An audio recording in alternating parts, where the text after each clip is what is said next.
Nicholas Copernicus को आधुनिक खगोल विज्ञान का जनक माना जाता है और यह तर्क देने के लिए जाना जाता है कि पृथ्वी सूर्य के चारों ओर घूमती है। कॉपरनिकस एक विद्वान थे जिन्होंने चर्च, कानून और चिकित्सा सहित कई असंबंधित विषयों का अध्ययन किया। कॉपरनिकस का वास्तव में चर्च के साथ एक अच्छा रिश्ता था। अपने करियर की शुरुआत में उन्हें बिशप के ठीक नीचे एक पद के लिए कैनन चुना गया था। उन्होंने खगोल विज्ञान को आगे बढ़ाने से पहले अपने चर्च के काम को बंद कर दिया। निकोलस कॉपरनिकस ने 1500 के दशक में अपने सिद्धांत का प्रस्ताव रखा कि ग्रह सूर्य के चारों ओर घूमते हैं। जब अधिकांश लोग मानते थे कि पृथ्वी ब्रह्मांड का केंद्र है, हालांकि उनका मॉडल पूरी तरह से सही नहीं था, लेकिन इसने भविष्य के वैज्ञानिकों जैसे गैलीलियो के लिए स्वर्गीय पिंडों की गति के बारे में मानवता की समझ को बनाने और सुधारने के लिए एक मजबूत नींव बनाई। तो चलिए जानते हैं कॉपरनिकस से जुड़े रोचक facts.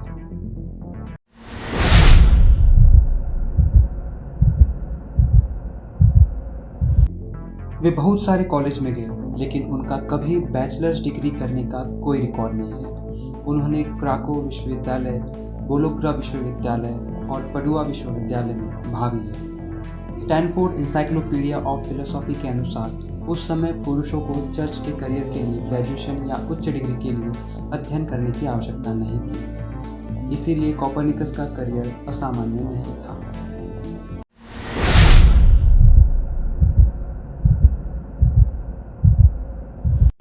Stanford encyclopedia of philosophy के अनुसार खगोल विज्ञान में आने से पहले उन्होंने मुद्रा के मूल्य को स्थिर करने के बारे में ऐसे लिखा था, जो प्रशिया और पोलैंड दोनों नेताओं के द्वारा परामर्श किया गया था।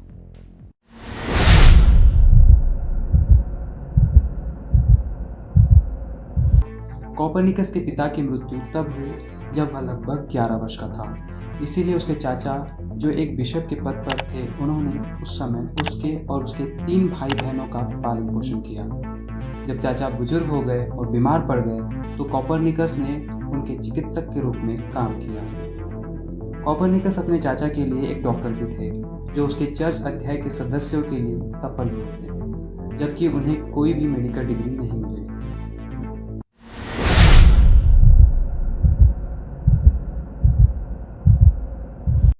उनके अनुसार पृथ्वी और ग्रह एक केंद्र के चारों ओर घूमते हैं, जो सूर्य के निकट था, लेकिन बिल्कुल सूर्य नहीं था।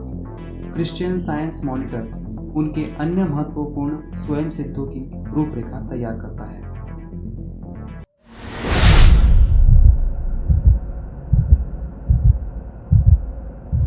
कॉपरनिकस यह सोचने वाले पहले व्यक्ति नहीं थे कि आकाश में सब कुछ पृथ्वी के चारों ओर घूमता नहीं है। पाइथागोरस ने सोचा था कि पृथ्वी एक केंद्रीय आग के चारों ओर घूमती है, जो सूर्य नहीं, जबकि सोमस के प्राचीन यूनानी खगोलशास्त्री एरिस्टार्चस ने प्रस्तावित किया था कि पृथ्वी एक दिन में 360 डिग्री घूमती है और सूर्य की परिक्रमा करती है।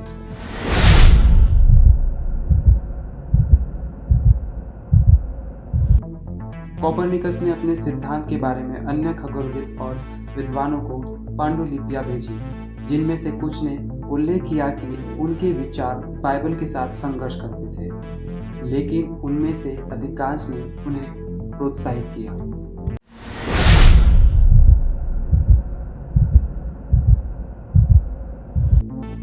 अपने विचारों को औपचारिक रूप से प्रकाशित करने के तुरंत बाद कॉपरनिकस की मृत्यु हो गई। दशकों बाद गैलीलियो को इंक्विजिशन के सामने लाया गया और कॉपरनिकनवाद को साबित करने के लिए घर में नजरबंद रख दिया गया, लेकिन अपने जीवन के दौरान कॉपरनिकस के अपने सिद्धांत के प्रशंसक और विरोधी दोनों थे।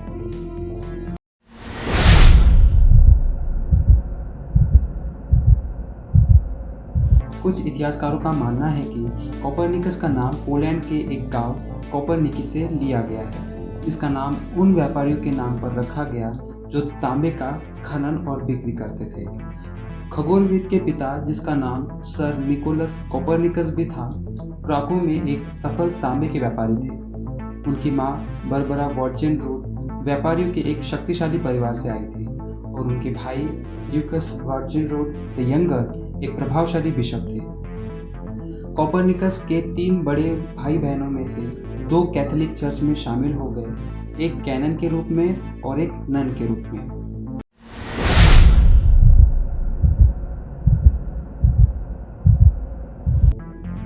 बड़े होकर कोपरनिकस संभवतः पोलिश और जर्मन दोनों भाषा को जानता था। जब कोपरनिकस के पिता की मृत्यु हो गई तब वह लगभग 10 वर्ष का था। ल्यूकस वर्जिनरोड ने अपने भतीजे की शिक्षा को वित्त पोषित किया और उन्होंने लैटिन सीखना शुरू किया।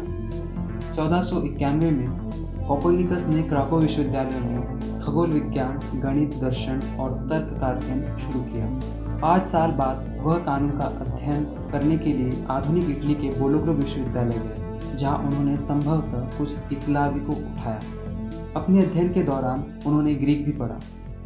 आधुनिक इतिहासकार सोचते हैं कि वह 5 भाषाओं को जानता और समझता था।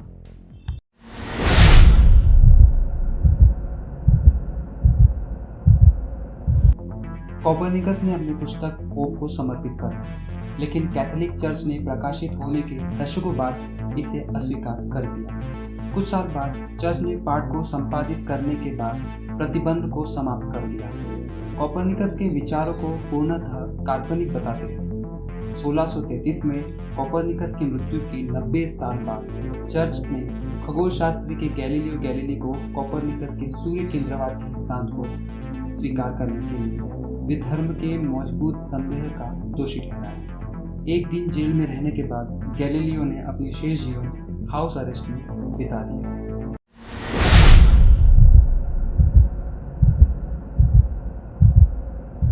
सीएन को कोपरनिसियम कहा जाता है। परमाणु संख्या 112 वाले इस एलिमेंट को 2010 में खगोलविद के सम्मान में नामित किया गया था।